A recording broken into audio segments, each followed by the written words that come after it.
we'll, if possible, we'll keep this live monthly thing going, because there are so many questions that keep coming in the comment section that that I can't comment. It needs a little more explanation in the uh, way they're asking things.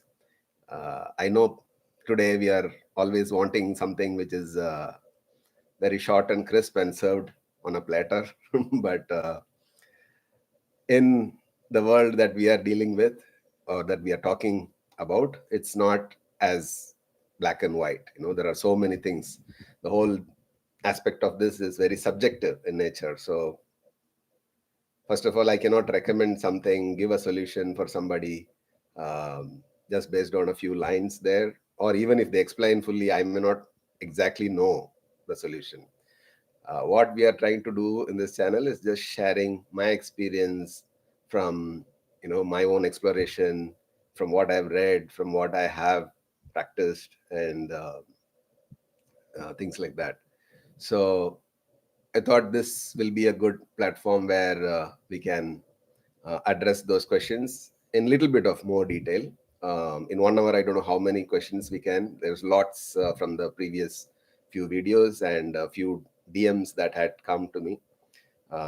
So we'll just look at it. First, I just want to thank people for watching the Gramadevata documentary and appreciating the work. It's actually, if you have noticed that Dr. A.K. Perumal even mentions it's August 2021. So even before that, in 2019 onwards, I have been interviewing people, talking to them, sometimes off camera. Then I realized, the valuable information that they are sharing is something that we need to document. So slowly I started carrying my camera with me, and then that's how. So over a period of time, this was documented, and I know it's too much of loaded information in 55 minutes, but I wanted to keep it that way. Even if I had made it 90 minutes, still it would seem loaded. So I thought if people are really wanting to know, interested to really understand what is being presented, you can watch it a couple of times or even more. Even when I keep listening to this, their interviews, things start connecting, dot starts connecting, and that's how you come to know many things. Many things are not openly stated because, as I've mentioned this in some of the workshops and other sessions, that the whole possibility of what is available for an individual through the different paths that are available in Bharat is the path will work for them only if they are not told in advance what it is. So you must have read and heard of Zen stories where the master comes in the most unexpected moment and then does something or says something, and suddenly the disciple gets it. The light bulb moment happens. So if the master had already told that this is what I will come and do to you, then already the disciple would have created a theory, an opinion, and all that around it, and it won't work anymore. So this, I've been carefully crafting it in many. That's why I always do a scripted thing, because in sitting with people, you tend to give out more than what you should. It would be irresponsible to say things. I know lots of talks on the social media and books and everything has happened in this realm. People have written, have spoken, and continuously speaking on Kundalini and the energies and the chakras, and even now with the devatas coming in, everybody has become an upasaka, sadhaka of some deity, and they become authority and they're talking.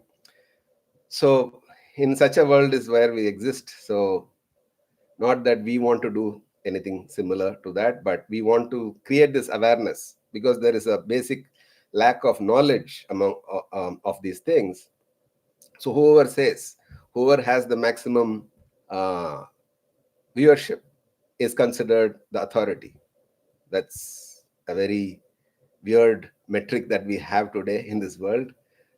Those days, the most remotest, you go to an ashram or a cave, and then you listen to the guru, and only a few of them, handful of them who sat around him were given. Even that also the guru would judge, evaluate at what level of progression the disciple is, and then share according to their need, the disciples' need. But today, everything is given randomly, the most esoteric, the most secretive. Secretive, not because it needs to be kept secretive. As I said, it needs to be revealed to people only when they're ready for it. Only then it'll work. Otherwise, it'll just be another information that you have received. And once you receive that information, it becomes a knowledge. And knowledge becomes a barrier for you to experience it when the actual moment happens. When you go through it, you'll just miss it. So that is the risk that is involved, but we cannot avoid that today. We have questions, and we will naturally go to people who are talking about it. So we will try and touch a few topics. Um, Agastya documentary has come to, like, let's say 60% for the season one has been covered, shot, filmed, researched, and probably by February, March, we'll start releasing. 8 episodes is what I'm planning for the first season. Still, there is lots of traveling and filming in December and January in Karnataka, Andhra Pradesh, Sri Lanka, all that is there. So let's see how it shapes up. Agastyamuni has been very benevolent and graceful, opening many doors. Lots of people have come into this, even without me approaching. Um, Even before I had announced that I'm doing this, they had just come in a certain way. We know that, it's him opening the doors for this to happen. Maybe it's time for his information, his life to become alive right now, because the need for it, as I've explained earlier, is that right now the political situation and even the social situation is such that people are so much misguided and distorted information. So he will become the unifier, because you will see, just looking at his life and the work, he is somebody who will unify all this. And he traverses from the Vedic realm to the tribal realm, across every bandwidth in between he traverses. So knowing about him, and also the paths that is alive, the many people have kept it alive, about whom we will be showing in the episodes. And season 2 will be about his actual life journey, starting from Kailash to Kashi to, the Vindhyas, to Maharashtra, Madhya Pradesh, Karnataka, Kerala, all that. The whole journey, where he traveled, what he did, historic references from the Ramayana, and all that will be covered in season 2. Season 2, we have not started filming or doing anything about it. First is to raise funds for season 1 and make that happen, and then see, because that is going to be a monumental work by itself to do that. So that's about the Agastya. It started when I was doing the Sadhguru Shribrahma series, and in Ooty, in Nilgiris, one of the elders that I was interviewing, is there in the episode also. He points out to Agastyamuni and said, Sadhguru Shribrahma comes from the lineage, the Guru Parampara of Agastyamuni. And of course, growing up in the state of Tamil Nadu, you know about the 18 Siddhars, and they are integral part of life. Like, you would, wherever you go, you will see the Siddhar came here, the Samadhi is there, right from Mardhamalai, Pambati Siddhar to, of course, his Samadhi is elsewhere, but he has meditated there. Any temple you go, they'll say the Siddhar Samadhi is here, or the Siddhar came and created this. So it's a part of our growing up. And somewhere, even me studying in a convent schools, had a little bit of looking down upon those uh, Siddhars and the gramadevatas and that kind of culture, till I came out of school and started exploring myself. That's when I realized that this is the fabric. This is what has held our Bharat together as a spiritual bonding. So it's not in the big temples. Yes, there is a big element of that. But why, when invaders came, the whole of the country except the south, but most of the north, they destroyed the temples. And still, after 200, 300 years of full occupation, when somebody like, Shivaji Maharaj, and from the south, few other warrior kings, they resisted, and, the whole thing revived because this was kept alive in the villages. People kept that whole traditions and rituals up. So, in spite of the major temples, the big temples being destroyed, because they kept it alive in their hearts, when the Mughals were sent out, not totally, but the whole thing revived because people had kept it alive within them. In Goa and all, you still hear of the stories where they carried the Vigraha and into the forest and, kept it there and worshipped. In somebody's homes, they kept it secretively and then worshipped.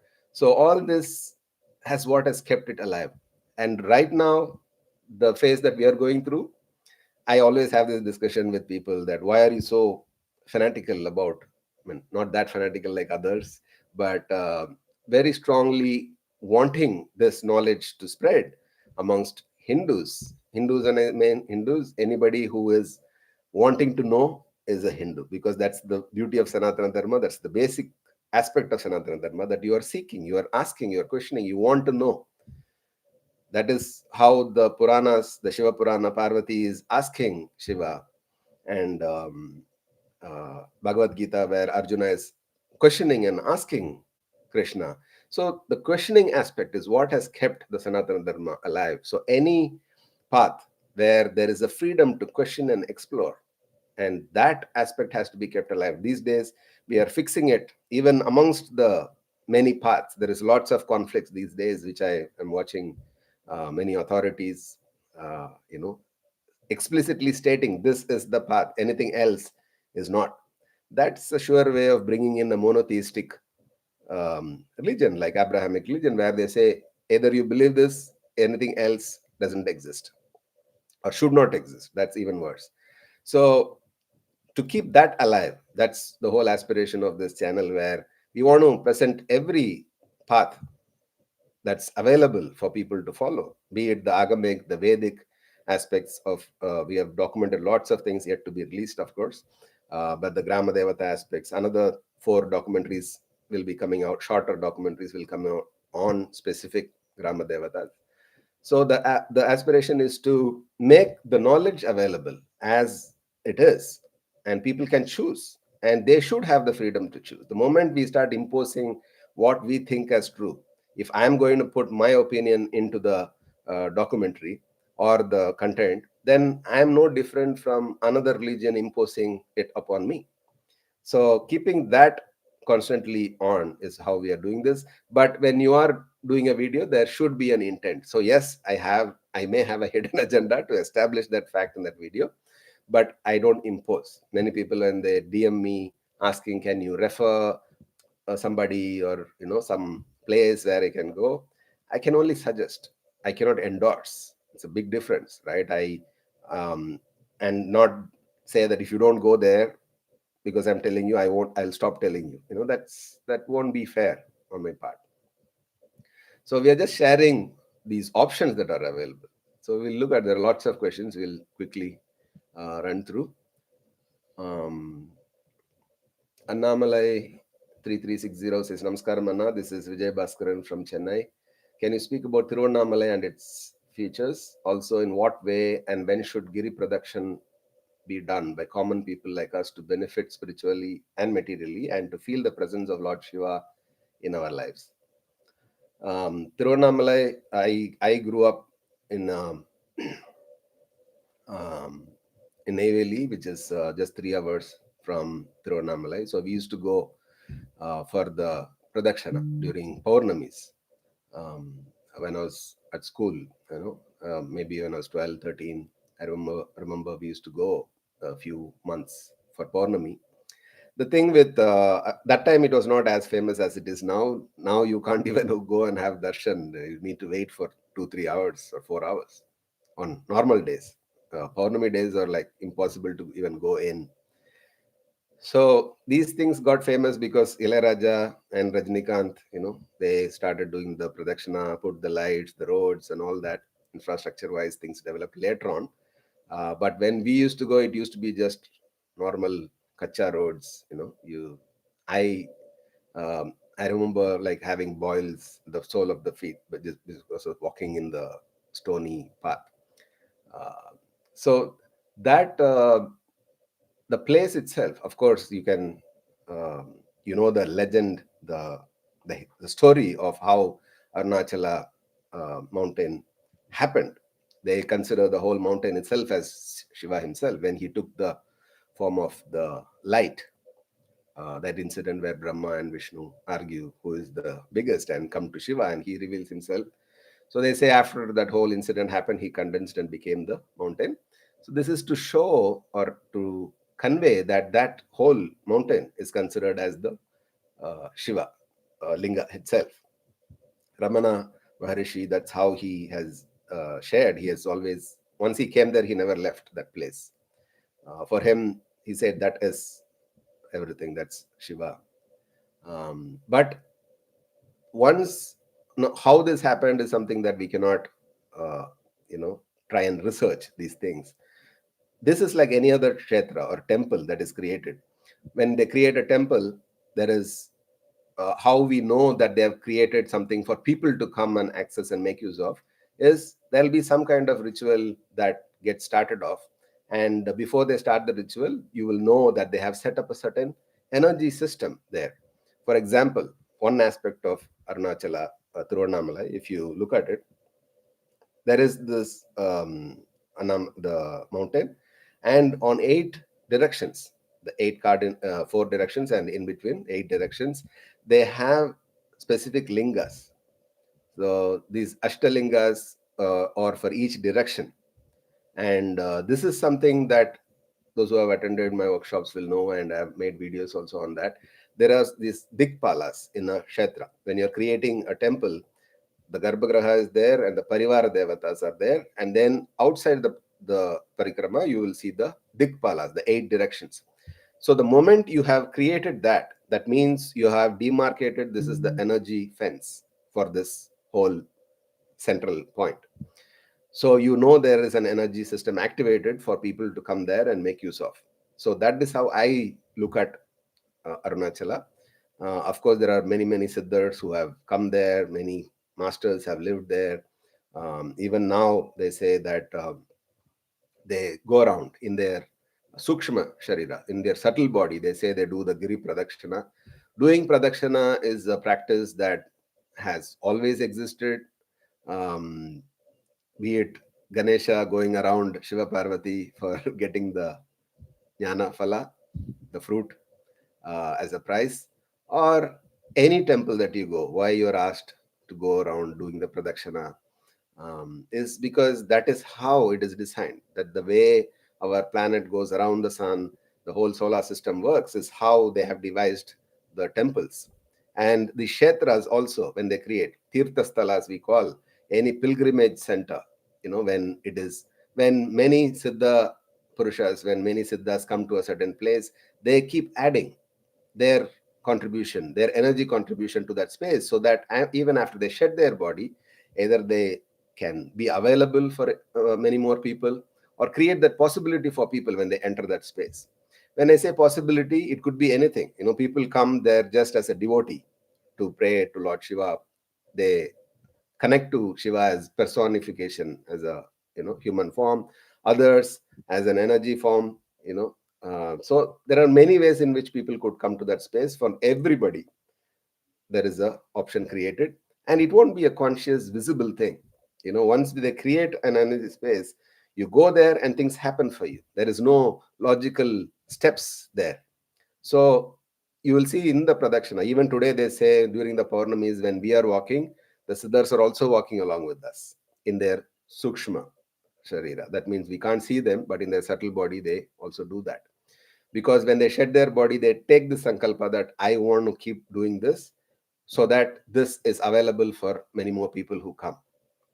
So that's Arunachal. Some of my friends have gone there for one visit, and they have stayed there for months together, doing their sadhana, just visiting the temple or just sitting in the parikrama.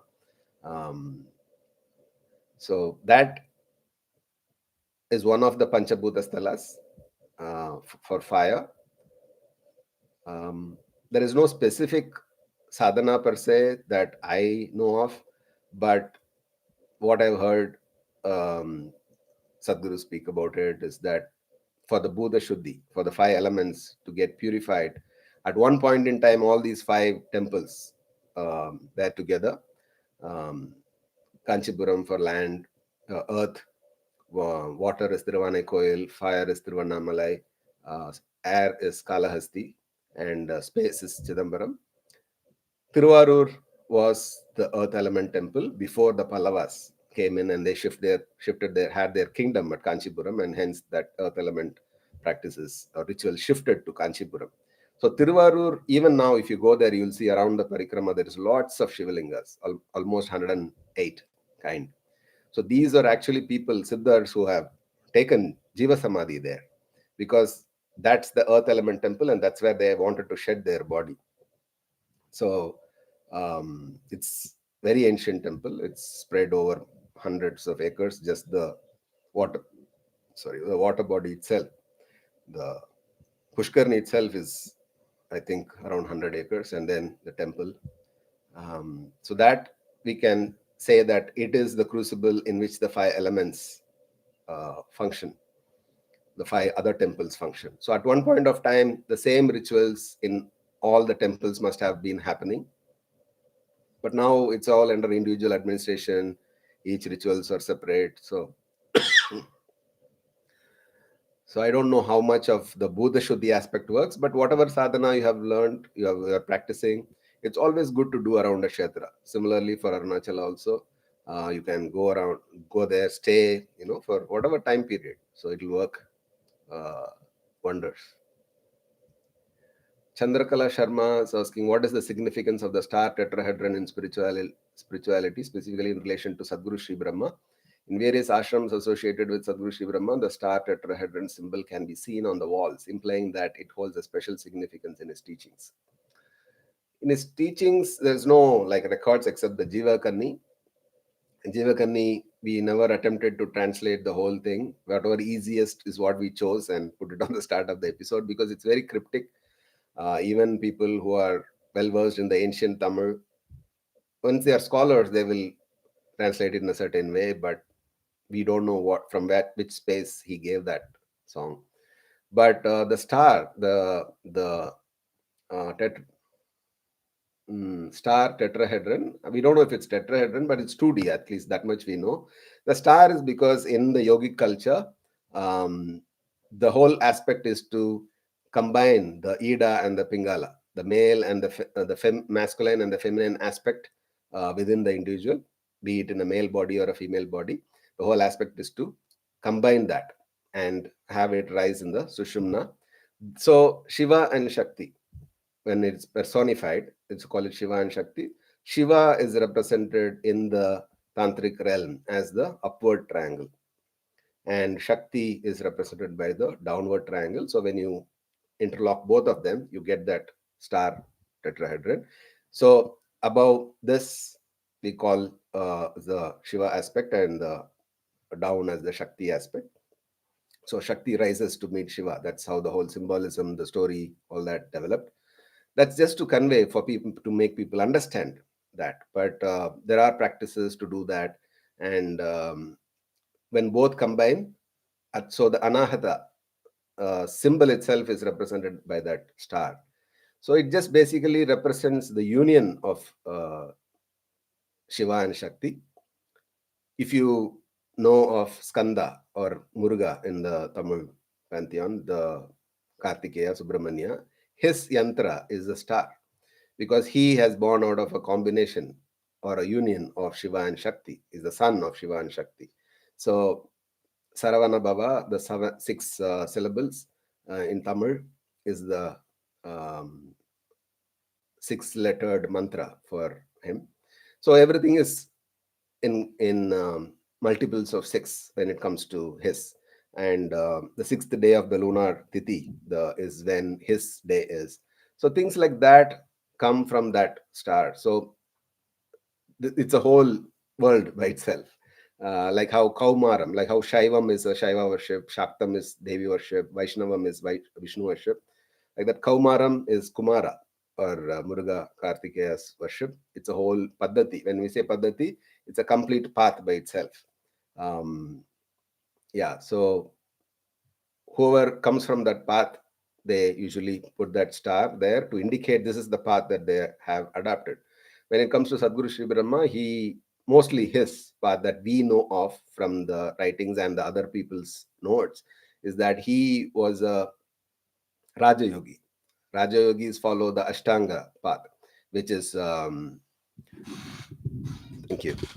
Ashtanga path, Ashtanga yoga is that asanas, pranayama, uh, that whole thing. So Raja Yoga is that Ashtanga Yoga, Yama, Niyama, Asanas, Pranayama, Dharana, Dhyana, Samadhi, that whole Pratyahara, Dharana, Dhyana, Samadhi, that path is essentially Raja Yoga.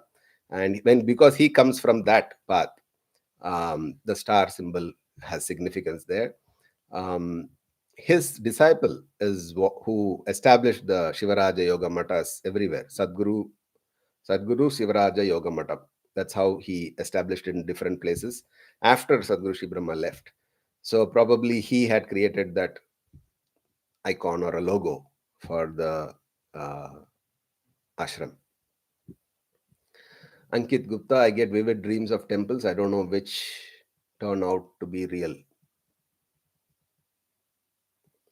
Dreams are, for me, in my personal experience, dreams, but it's not constant, but there have been phases in my life where I'll get a stream of like every day would be a complicated, multiple dreams. And there was somebody who suggested I start writing it. This was when I was 22, 23. And that phase, I had lots of such dreams happening and I used to write down because you don't understand or want to decipher what it means. And over a period of years is when certain things started unfolding. When I went back to the notes, I found connections and answers for certain things. So I think it's individual journey when it comes to dreams, because it could happen because of your just the impressions during the whole day or your whole life till then or even previous life. We don't know. So it's better to just make a note of it. There cannot be somebody else who can interpret. I know there are, standard templates. If you dream this, this is what it means. But that's too much generalization of dreams. It's each person's interpretation. That's how, when I say interpretation, not logically, you will know what it is. And the important aspect about dreams are that you will not remember everything vividly after some time. So it's better when you wake up, have a note and pen, and then, make a note of it. Sometimes it will be so vivid that you can actually make pictures, diagrams, orientation, and all that.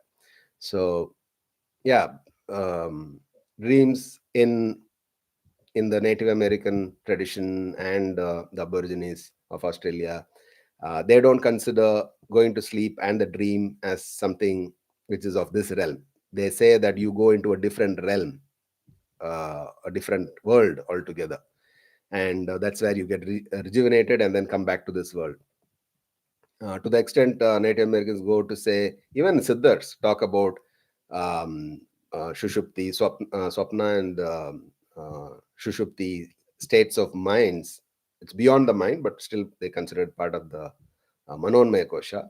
That you can actually go there. They go there to create certain things which they want to manifest in the uh, in the physical world. In the Native American culture, I've read a few things where they talk about how to become aware in your dream. In your dream, usually you don't have control of what's happening. It's just the picture is shown, somebody else is the maker of that movie, and you just sit and watch it. But they give practices, or this is maybe a fictional novel, but the sorcerer, the guru or the master is giving methods to this disciple to how to become aware in your dream, how to identify a particular object in the dream, focus there, go there and actually move it because you are there in the dream. And once you have mastered that aspect, they say that you have mastered how to um, not manipulate, but influence things in this physical world also. So that again is a whole world with its own sadhana and all that. But I've seen lots of parallels in the Native American culture and the Siddha tradition in terms of this kind of other beyond the physical, when they go, how they describe, how they work, how they want to influence or work in that world. There are so many parallels there. So that's about the dreams. Um, in spirituality, asks Priyanka. Namaste. Since you are so much in the Hindu cultural space with your documentary work and workshops, etc., do you feel at large Hindus are allowing culture death, or is situation not that grim? And what would you say for the say are the few points each one can work on? Yeah, till a few years back, I did have this thing that this is dooms. We are heading towards a doomsday where the culture, the spirituality of this land is not going to exist. Maybe not in my lifetime, but I was sure that it is heading there because of what I was seeing, what was happening in my village, in my town. But last few years of traveling through the rural areas of India, of Bharat, I have a different confidence and outlook on this. You cannot destroy this as long as we keep up the rituals and the culture. That is why I'm focusing on the gramadevatas much more than the agamic. I mean, both equally, but because this aspect of Sanatana Dharma is not even spoken about. Yes, the whole revival started happening in the last 10 years, but everybody's focused on the major temples. Kashi, Ujjain, Ayodhya. Yes, those needs to be done. I am not denying that, but the actual strength is in the village, the gramadevatas. That is why, in spite of those destructions happening, you cannot destroy this fabric because each one is following their own gramadevatas, which is not written down. So they always modified it each generation. They changed it according to what was convenient and how it can be modified according to the elders. And of course, the oracle, the Devata spoke through the oracles, and they kept modifying it. See, any tradition will die the moment the next generation thinks that it is superstition or it's no more valid. But if you can succeed in making them practice, then you cannot kill it. There is no one place or one person you can go and finish and then expect that whole tradition to die, because it lives in each and every individual, each and every clan, every community. So that's what has kept it alive. So I now have a new hope. And the way I'm seeing it, the way Skanda worship, Bhairava worship, and all that is coming up in this whole through many individuals who are doing wonderful work, I have a new hope. But it's not going to be easy. It's going to be a huge task amongst the people who are interested or invested in having this wealth of knowledge pass on to the next. Whenever I do workshops or do these talks in a group of people, they immediately ask, can you give tips on how to impart this to our children? Can you do a session for our children? I tell them, it's your responsibility. Of course we can do, but they spend more time at home and their school or college, wherever they go. So whenever they are at home, if you, the father and mother, are not living this, they are not going to do it. You expect that what you are not following, you want your children to do. How we always push our dreams and as unfulfilled aspirations to our kids, like that you try, oh, I only missed growing up, I did not do this, let my child do this. It's not going to work that way. You live it, you follow it, and they should see the transformation. One thing that I keep um, getting this question, that, oh, so much spirituality, so many siddhas, but why India is like this? Why did not they protect when the invaders came? I keep reminding them that we have been given enough intelligence and strength to act in the world instead of expecting the gods to come and do the action. Even when Krishna came, he did not do the action. He said, I will be there, but you do the action. He's making that guy, in spite of so much protest, no, no, you pick up the weapons, you start fighting. So they will be there. They will be there if you keep up the sadhana and the rituals that are needed. But the action has to be by the individual. So how much can we do? It's up to the individual. Wherever you are, what you can. I am doing videos. Probably in a few months, I will start conducting workshops on how to make videos about the temples that are around you and post it on social media. Because sharing about these things, there was a time when, even now, few are ashamed or don't want to talk about this. They think it is regressive to talk about my temple ritual that I attended and came. So these things are changing, and you should all share these things. I mean, that's my way, because I come from that filmmaking background. You should just capture that moment of a ritual that you participated. Of course, when the ritual is happening, make sure that you're participating and experiencing it. That's more important. And then document it and post it. And by that means you are also making the word spread, and for people to be influenced positively towards taking this up. So this will live on if we become practicing Hindus. By practicing, there is no set of rules. Each one, whatever they have been given, one minimum sadhana has to be there, and making sure that the knowledge is passed on to the next, the neighbor or whoever you're coming across. I think that is one way to keep this on. Agir Chandu 1537, Namaskaranna. Does not identifying with anything lead to enlightenment? Does not identifying with anything lead to enlightenment? Okay, I don't know about the enlightenment, because we will get to know only when we get enlightened. But yes, the paths are talking. One of the path is about neti. This is not it. This is not it. Constantly not identifying with everything, and finally not identifying with the body also, that this is not it. Nirvana Shatakam is just that. Adi Shankara goes on to deny, I'm not this, I'm not that. So yes, not identifying will liberate you from what we are entangled from. So always, instead of talking about something which is enlightenment, which is we don't know what it is, first, always it is suggested you look at the hurdles that are holding you back right now. What are the shackles? If you release the shackles, you're anyway free. There is no journey to go. So you work on the limitations, the hurdles that we have or we can identify. Then we can Priyanka, I just answered your question. You can go back to the recording to see later.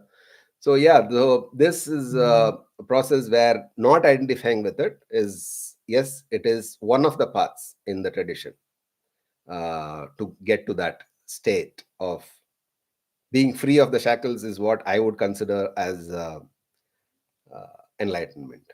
Because I'm not yet there, I cannot describe it. And I think in Siddha tradition, it's very clearly said that whoever has gone there has not come back to actually say what it was. And whoever came back to say are not exactly saying it, or they have not been there. So usually you will see the Siddhars are singing around their experience, not about the actual state of being. And I think that's what it is, because the very aspect of language is very logical.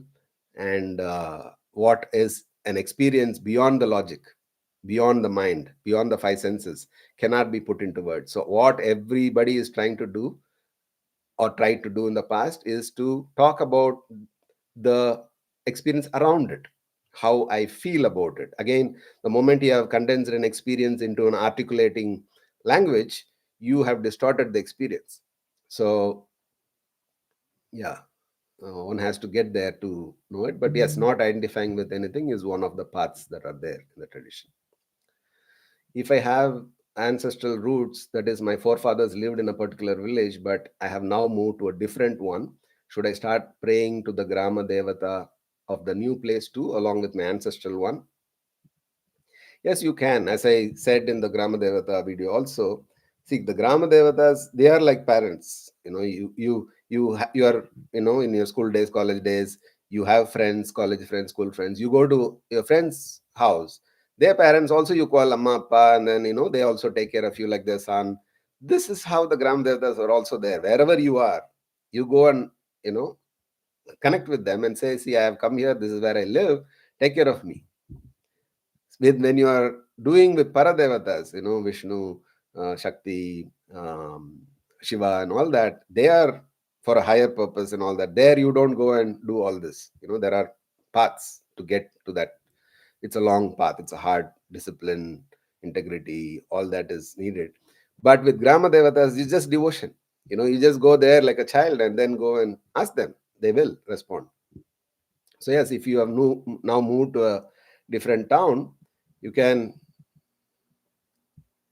just don't have this as a calculation thing that I have to go and do this, so they will do this to me. Just as a courtesy. If there is your uncle, your friends, parents are living in the town, won't you go and visit them? Just like that. How to worship Bareilly Sudama 4445 as how to worship Kuldevi daily, especially when you are doing a particular sadhana. I don't know what sadhana you're doing, but it doesn't matter. Just remembering them, that's good enough. And if possible, just offering a lamp and a water in a small, thing. That's the simplest way to just think about them, and that's good enough. They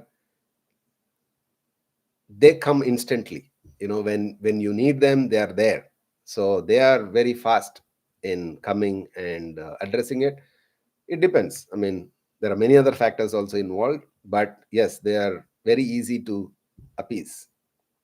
So just thinking of them and then offering a lamp, a flower, or a water is good enough. YUMJ6QB asks there are 4 questions. What have you understood about the role of Nagas as protectors and as entities beyond what Sadhguru mentions? Nagas, I come from Nagarkoil. The town itself is named after the Nagas and the temple that is situated there.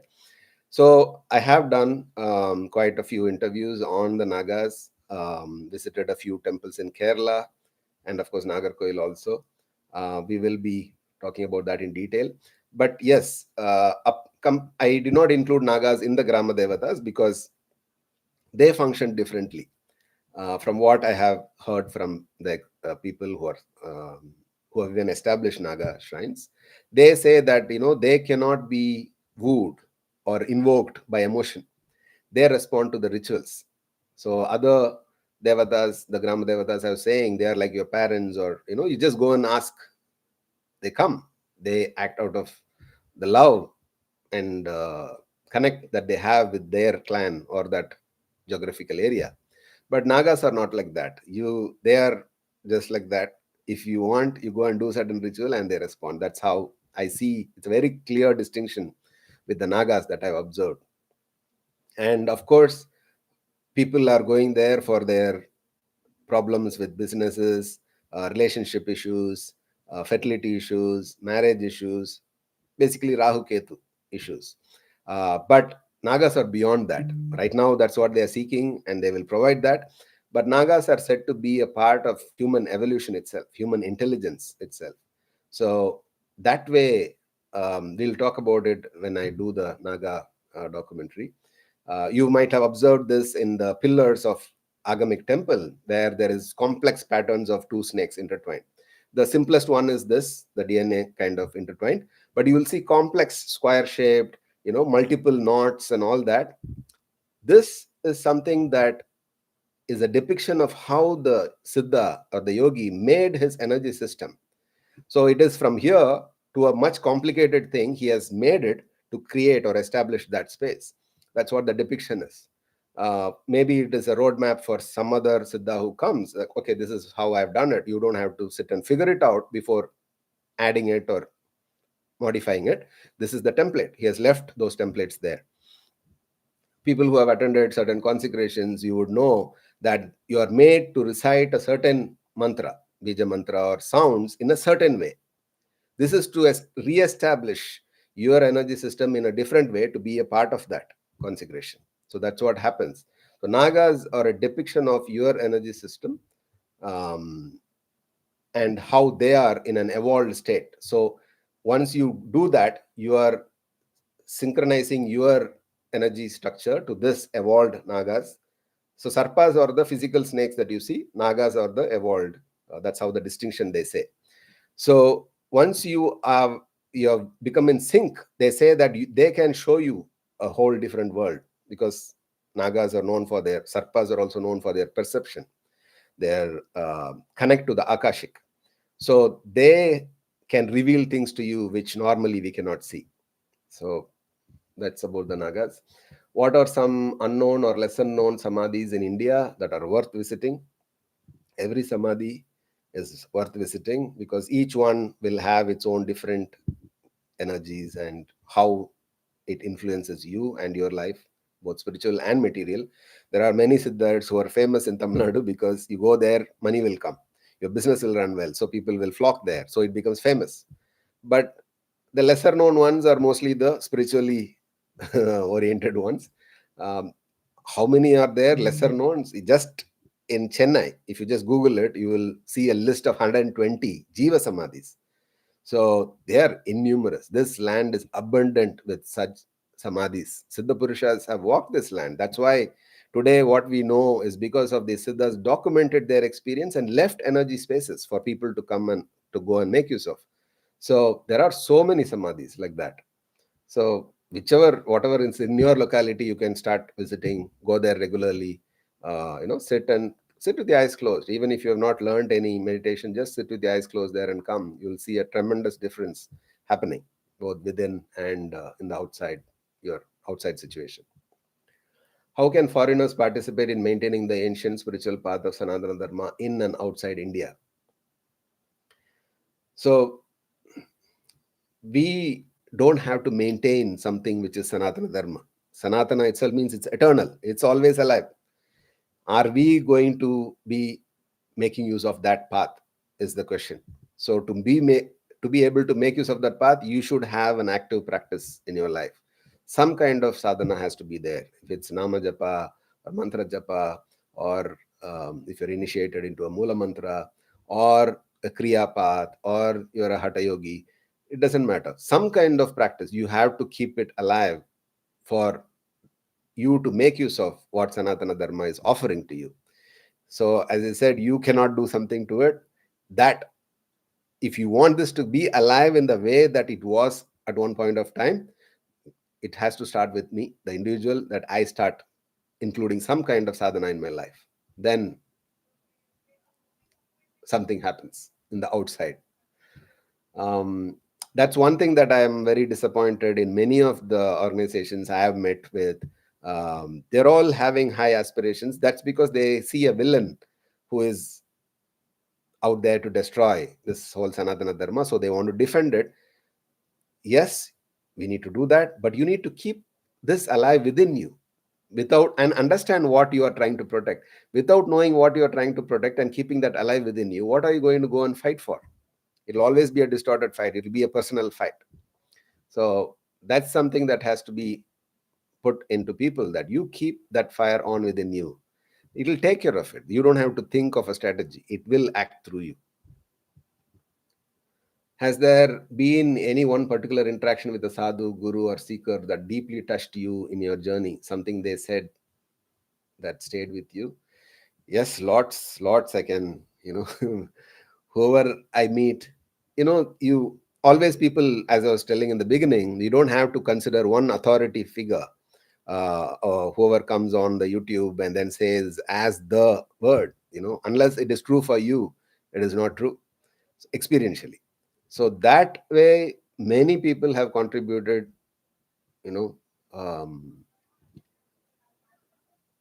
of course, things that you don't know, they tell you. Things you know from the past, they tell you.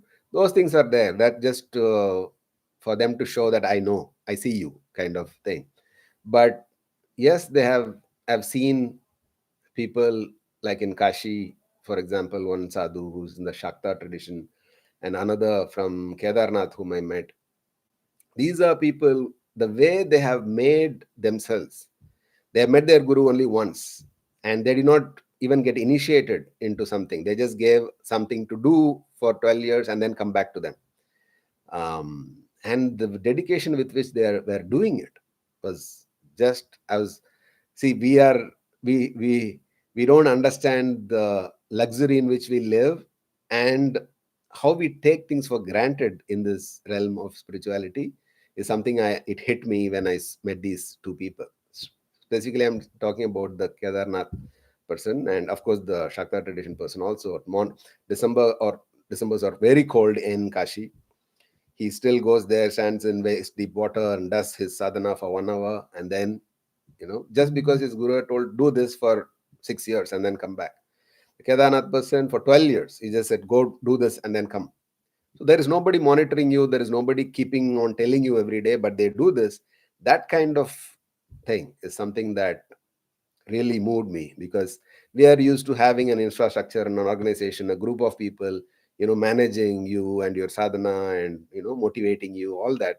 Without all that, if we can keep this on, that needs something else. So vairagya, that kind of sternness, nishchala tattvam, one pointedness. Rahul from Dhaka: how to approach a gramadevata for protection and blessings from a place far away from their shrines. I'm from Dhaka, Bangladesh. Here we don't have any shrines of gramadevatas or kshetra palakas. From your documentary and the book I read, I came to know that specific rituals are performed while worshipping gramadevatas, which are not possible for me to attend as I'm thousands of kilometers away from their shrines. But I still want to approach the deities for blessings and protection. What would be the appropriate way or strategy for me to do this? As I was mentioning earlier, just think of them and light a lamp and offer water or naivedyam or flowers and sit with that. I know the situation in Bangladesh is not, once upon a time that was part of Bharat, and even now there are temples which sadly are being destroyed. Um, yeah, so I know of friends who are in Saudi Arabia and other Middle East countries where they don't have any things like this, so they just light a lamp, sit with it, and whenever possible, when you can travel to your um, gramadevata uh, thing, you can visit them. Even here in Tamil Nadu, if you see, once in a year is when they go to their Kuladevata and do the whole puja and offering and all that. It's not a regular thing. So daily they'll just think of their Kuladevata, Gramadevata, and then continue. So you just have to keep them alive within you. If externally it's not possible. Hmm. Soothing herbs. What about divorce?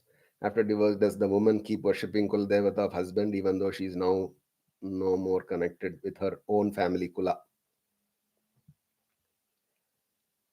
Um, so those days when husband and wife were tied energetically, all these things worked to the word. But now we do, from different communities we marry, and of course, like this, divorces happen where because of situations you have to separate. So, of course, you are not bound to your husband's Kuladevata. If you have already separated, you can go back to your. And again, it depends on the. Like there were other questions where they ask, what should I do to my Kuladevi if I am married to another family? You can always think of them, that's, and always participate in their rituals. But if you are from a matriarchal lineage, then you take your mother's side of Kuladevata, not your husband's. But if you are from a patriarchal lineage, then you take the husband's. So that's how it works. That depends on each um, community and family. Okay, let's look at some chat questions. Let's see if anything.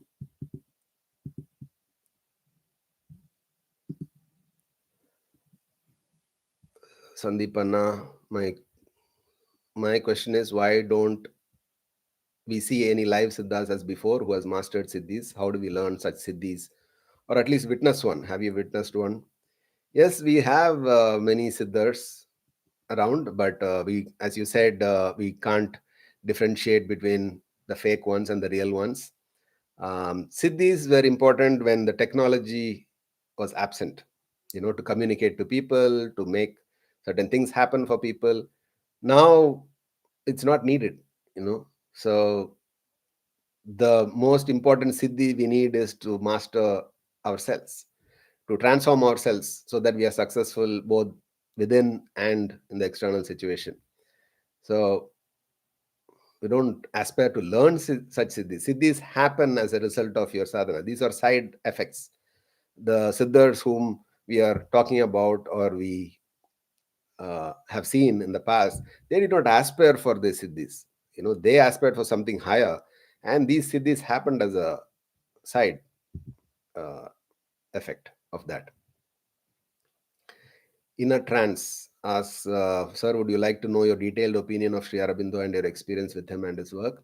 As I said, I grew up in Neyveli, close to Pondicherry. So Sri Aurobindo has been an influence during my childhood days.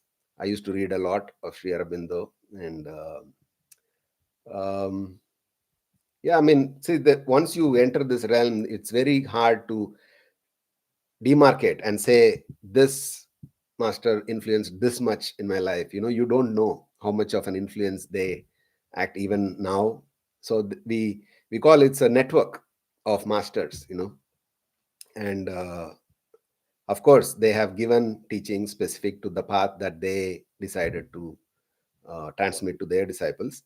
But yeah, maybe we'll do a separate video about Sri Aurobindo and my experience with him.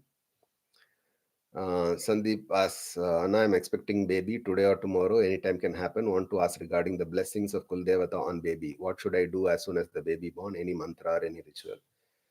With Kuladevata, if they have any ritual that are associated with yours, you do it. Otherwise, just whenever it's possible to travel, go with the baby, do a puja offering to your Kuladevata, thank them and come. And as I said, from where you are, you can start doing that. When they say that, once I will come to your place and do this puja, something sankalpa you can create so that they are already present now.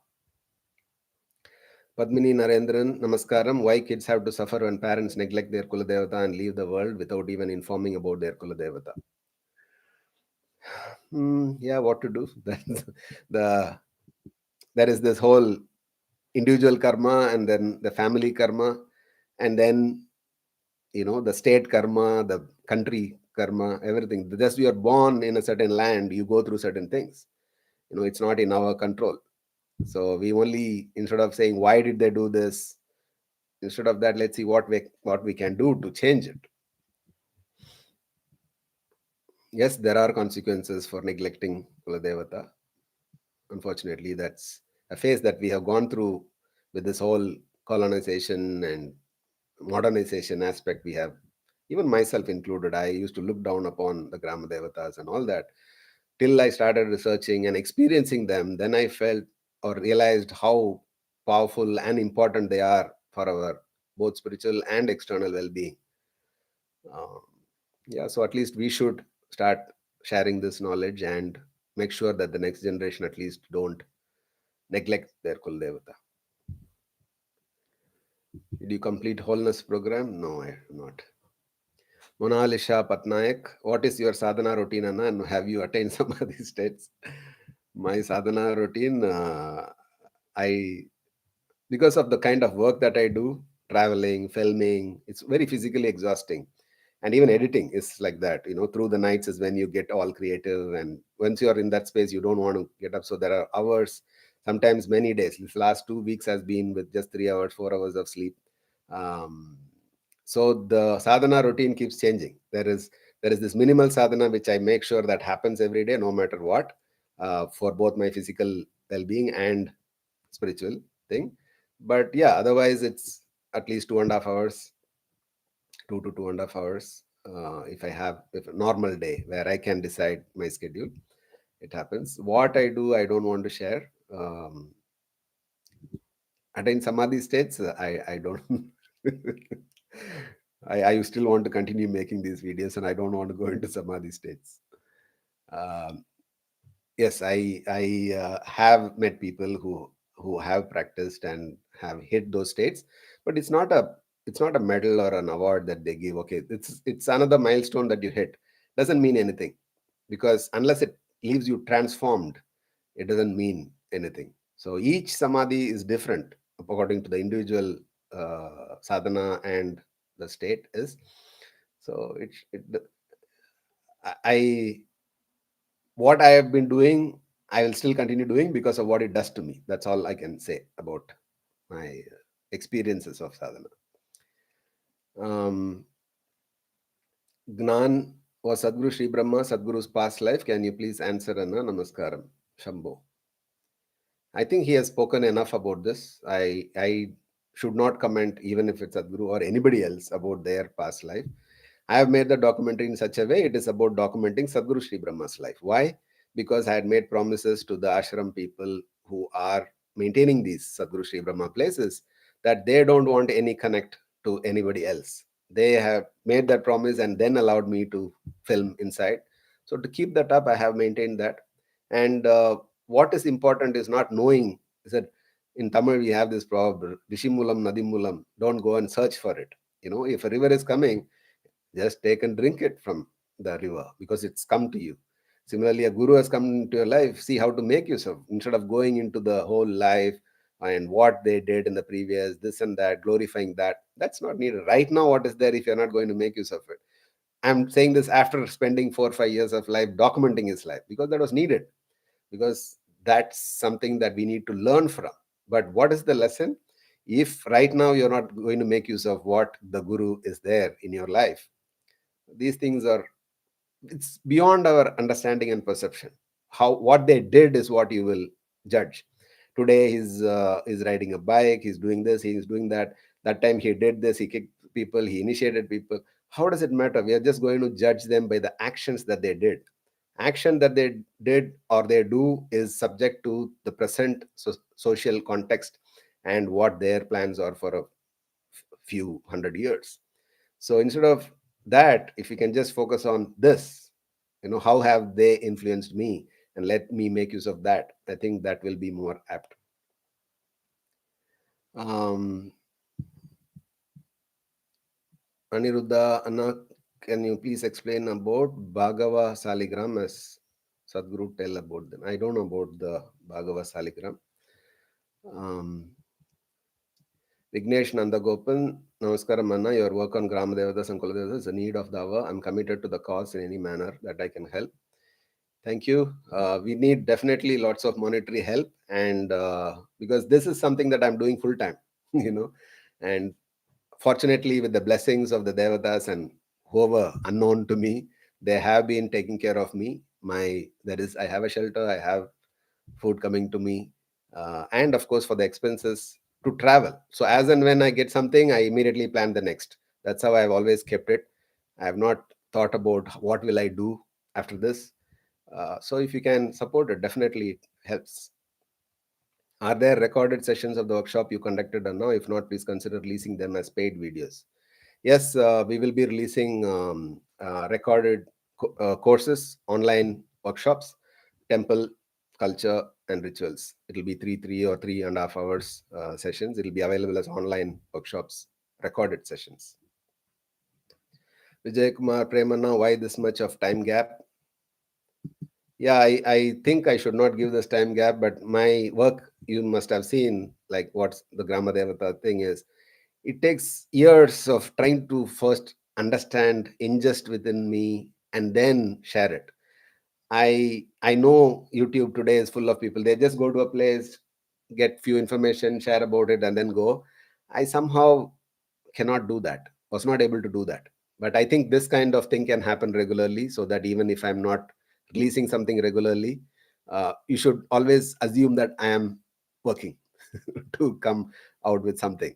Sadhguru Shri Brahma took 5 years, but for you it took just 4 hours to watch the whole thing. Immediately after 4 or 5 hours, people will be like, when is the next coming? Yes, I'm working on it. It will take another 4 or 5 years to come out with it. So yeah, time gaps. I will make sure that at least these lives, it doesn't need much of preparation, and I can just come, and whatever I know, I will say it, share it. If I don't know, I'll just say I don't know. I'll go and search about it. Collaboration with Sri Rajrishi Nandi is so overdue. I respect his work and what he's doing. I don't do collaboration with anybody. Um, I mean, what is there to collaborate about? He's doing a wonderful job. So many thousands and thousands of people are into sadhana now because of him. It's good. So there's nothing to collaborate or anything. Yes, if needed, we can interview him on specific topics if I'm working on that, and if he is willing to come on the I don't do these podcast kind of things, because when you're sitting in a podcast, you have to respect the guest and you have to agree. You don't want to make it a debate section session, right? So I may not agree with many things that they say. I don't want to create such situations, so I do my research, I present it, whoever wants to listen to it, watch it. That's the format that I have decided to go with. Heath says, Namaskar Anna, can you share your experience of first time meeting Sadhguru and your Kailash Mansarovar Yatra with Sadhguru? That's for another time, another day. We are past the 1 hour mark. Let's see. Okay, another 10 minutes maybe. Twisted reality, please consider making one price for all people instead of charging certain people more than others, or best on a donation base based on pay as one can afford, if it's truly your intention to reach many. Yeah, again, I've kept those slabs because each one, how much they can offer will vary, So, of course, you can always reach out to me in different means, but I kept the bare minimum where people can have access. I will be starting to do members only videos also. That's because, see, there is a certain time and input and certain thing that is happening. I want people to value that as well. If you, there is nothing that you'll be denied of if you're not able to watch that. um, there will be videos which are coming in, but the members, I've ignored them for a long time. They have been supporting me for many years. Many of them have been there for 5 6 years. um, so yeah, I mean, we will start doing these members only live sessions also. We'll choose a certain topic and then do those things. T Bad 1475. Namaskaram. Can you talk a little bit about Mantravadhis of Kerala? Do you have any experience with it? Yes, Mantravadhis are people who have mastered a certain mantra and then use it to manipulate outside situations. It's a very um, derogatory word these days. Mantravadi means he does negative work. That's how it has become. But mantra murtis have been part of the temples and agamas and the tantric path of Kerala. The whole uh, paddhati of um, mantra murti means the person has made his body itself to reverberate with that mantra. He has attained siddhi of a certain mantra. So every tantri, every priest that is there have a certain siddhi over certain practices that they have done. They go through minimum 7 years to 12 years of Gurukula, Veda Patashala, or whatever schooling they have gone through before they're allowed to practice it. Yes, it is relevant, but in these days, so many fake people have come. Fake, when I mean, if you're not complete in your sadhana, you just learned a part of it and you want to start trying out on people, people will come because out of fear, out of respect for the tradition, many factors. But if you yourself are not being true to that tradition, then that's when we create a bad name for that whole tradition. So today, the Mantravadis that are there, I mean, whom I have met, at least many of them are just half baked. They're just out there before they can master it themselves. It still works to some extent, but then they are causing a bad name to that whole tradition. So, Ravichandar Rao, is Kolhapur Mahalakshmi Devi or Shakti Lakshmi Devi or Shakti Parvati? Why does she have lion as her Vahana? Can you please make a video on her? Yes, definitely we'll make a video on her. Agastya is very much connected to Kolhapur Mahalakshmi, so we'll definitely do. Vignesh Nandagopan, I have seen Karupar Swami descend into people in a puja. 2 to 3 people behave differently. Are we inviting a dimension and those who are receptive experiencing it? Or is it an entity which decides? Next is the Karupar documentary, which I'm working on. Within a week or 10 days, I'll definitely address those things as well. Raghavendra and Ramachari, and I'm in a very deep financial crisis in life, unable to think anything beyond that as of now. I have very heavy debt and everything is out of control. Please kindly help what to do to overcome this. Well, I am myself been in always in deep financial crisis. because I'm always planning something beyond my capacity.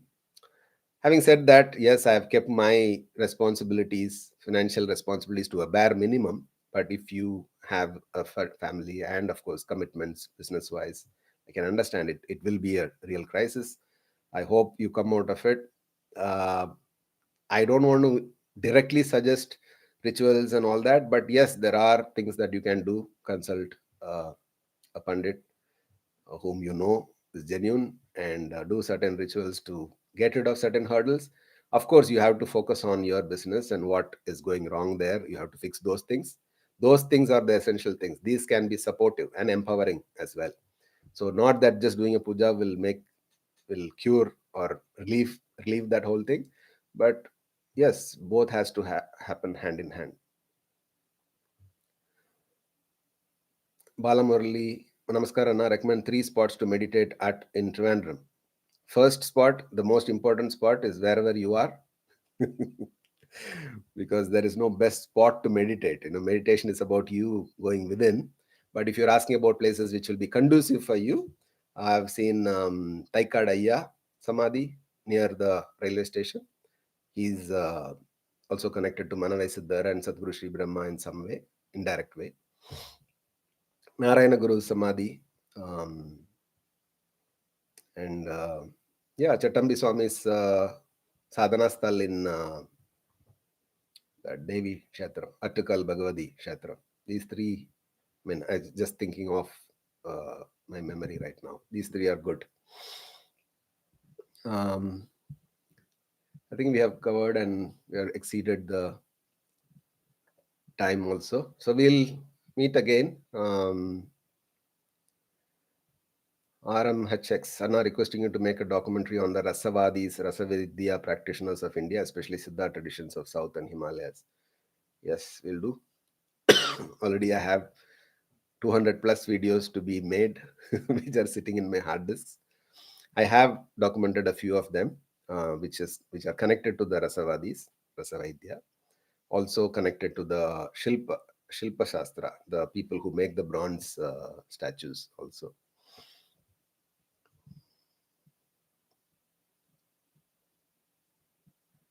Okay, I think thanks for joining. We'll end here. There is upcoming November 8th, we have a combined session of the temples, culture, and rituals. This will be the last live session of this season. If you want to participate in that, you can register online. What else? Yeah, please see how you can contribute, support the Agastyamuni series. Lots of traveling, lots of work. Post production, of course, is needed. Funds for that also. See, I'm anyway going to do it, no matter funds come or not. Somehow I'll drag myself and do it. But if funds come, the production value can be good. See, Kantara came, made an impact. People have started noticing the Kuladevata because of the production value. So I can either go with a single camera, go and do that and put it here, or have a crew and research team and a production, post production team, and give a higher value, because this is something, this is going to remain forever. These are evergreen content, not just in YouTube. I'll be doing other platforms of Rumble, and I'm looking at other options, and also book formats. So these all needs resources, funds. So see how you can contribute. Somebody was complaining, not complaining, asking why two different levels, this and that. See, this is one thing that I have noticed with Hindus. I'm not comparing it, but this is how the other religions have become successful. You go to a church, you go to a mosque, if you are a regular goer there, you give 10%, 12% of your income there, compulsory. There is no argument there. Can I give 6? Can I give 2? If you are going down in your financial level, they'll come and help you. That's different. But this is something that they have given. Okay, this amount of my money I will give to that, which is lacking big time in the Hindus. But they want to question why you are doing this, why you're doing that. This has to change. I have tried fundraising with the most, not most, but few of the influential people and all. They always come with an agenda, and I don't want to be influenced by those agendas. So I keep myself clean. If you want to support it, please donate. That's how much I can do. But supporting temples and all that also, always the people who give 100 rupees is the one who question more. What have you done with that 100 rupees? They want to know the whole detailed budget report. If you have the trust in somebody that this person has dedicated his life to do something like this, if you believe it, support it. Otherwise, leave it. Don't question what somebody is doing with that. If I want to make money, there are 100 different ways I could have made. But I'm choosing to do this because that's what I have chosen for my life. So at least that much trust should be there amongst the Hindus, for the temples that they go to and people who are doing such work. See how to support them. Thank you, and we'll meet soon. Maybe monthly once we will do this, and for members, we'll start doing that as well. Thanks for joining. Namaskar.